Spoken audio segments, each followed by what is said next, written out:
सभी भाई बहनों को ओम शांति। आज के मीठे बाबा के महावाक्य थे हम ब्राह्मण बच्चों के लिए।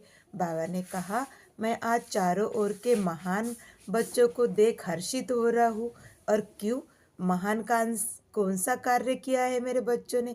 बाबा ने कहा, जो दुनिया वाले असंभव समझते हैं उस कार्य को मेरे बच्चों ने संभव करके दिखाया है। दृढ़ता की प्रतिज्ञा ली है कि हम आजीवन पवित्र रह के दिखाएंगे। बाबा ने कहा, दृढ़ता ही ब्राह्मण जीवन की का फाउंडेशन है। फिर बाबा ने कहा, कौन सा दृढ़ संकल्प किया? बाबा ने कहा, हम आपस में घर गृहस्थ में रहते हुए भी भाई बहन के दृष्टि से रहेंगे। फिर बाबा ने जो सन्यासी भी असंभव समझते वो भी बाबा के बच्चों ने संभव करके दिखाया है।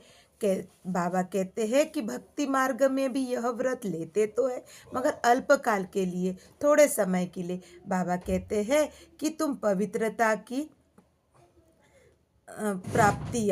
पवित्रता की वजह से ही परमात्म सर्व प्राप्तियां कर सकते हो। अगर तुम्हारे में पवित्रता की धारणाएं पक्की नहीं है तो तुम कोई भी बाबा की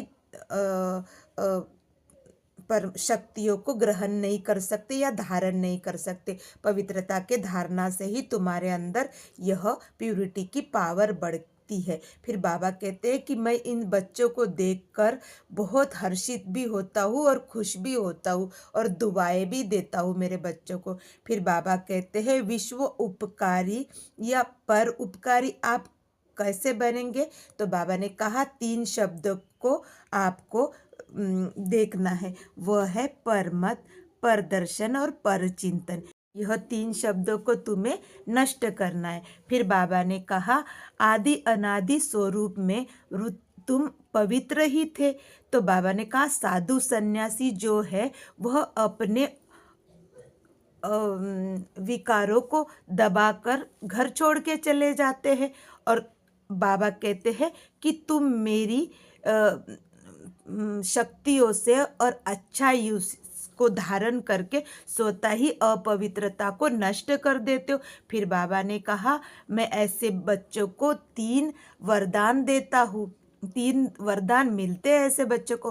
बाबा ने कहा, वो कौन से? यह है स्वयं से स्वयं को मिलने वाला वरदान। क्योंकि जब हम किसी के लिए अच्छा करते और स्वयं में अच्छी बातें धारण करते तो हमारा मन बड़ा खुश रहता है। फिर बाबा ने कहा कि बाप दादा का वरदान।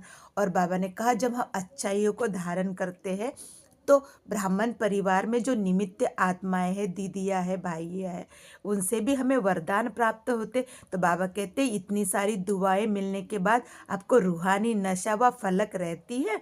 फिर बाबा ने कहा, हर बच्चा अमृत वेला यही कहता है कि बाबा, हम पवित्रता की धारणा करने के बाद भी जो पवित्रता से अतीन्द्रिय सुख मिलना चाहिए उसकी प्राप्ति हमें अल्पकाल तक क्यों रहती है, हमेशा क्यों नहीं रहती? तो बाबा कहते, मेरे लाडले बच्चों, तुम स्वयं में चेकिंग करो।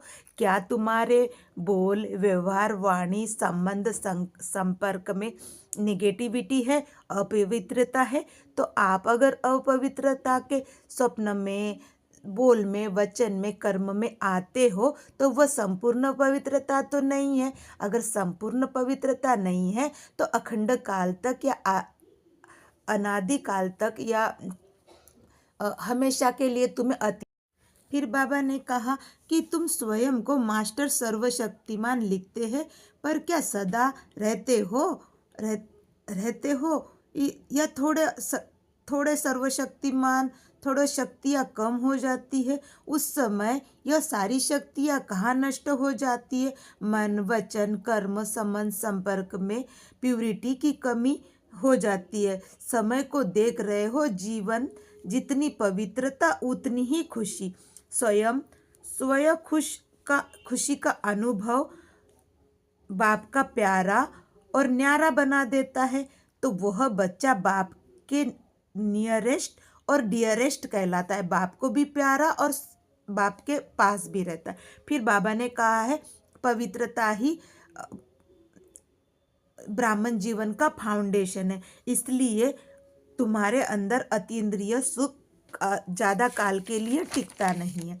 फिर बाबा ने कहा कि आप मास्टर पारसनाथ बन जाओ, जिस जिसकी आपके अंदर कमी है उसी का दान करते रहो, जिससे भी मिलो यह सो मान लो कि मैं मास्टर पारसनाथ हूँ और जिससे भी मिलूँगा उसको पारस की तरह चमका के ही रखूँगा। बाबा कहते हैं कि जब हमारे अंदर जो चीज़ की कमी होती है, तो बाबा ने एक उदाहरण दिया, चोरों को सारे चोर ही नज़र आते, तो हम अगर गलत है तो हमें भी सामने वाला गलत ही नज़र आता है। तो बाबा कहते अपने वृत्ति में भी किसी के लिए गलत नहीं सोचना है, हमेशा सोचना है कि सामने वाला भी आदि अनादि पवित्र आत्मा है।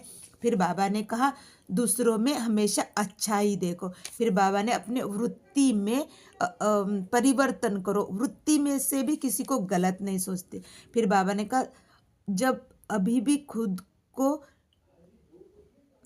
जब आप खुद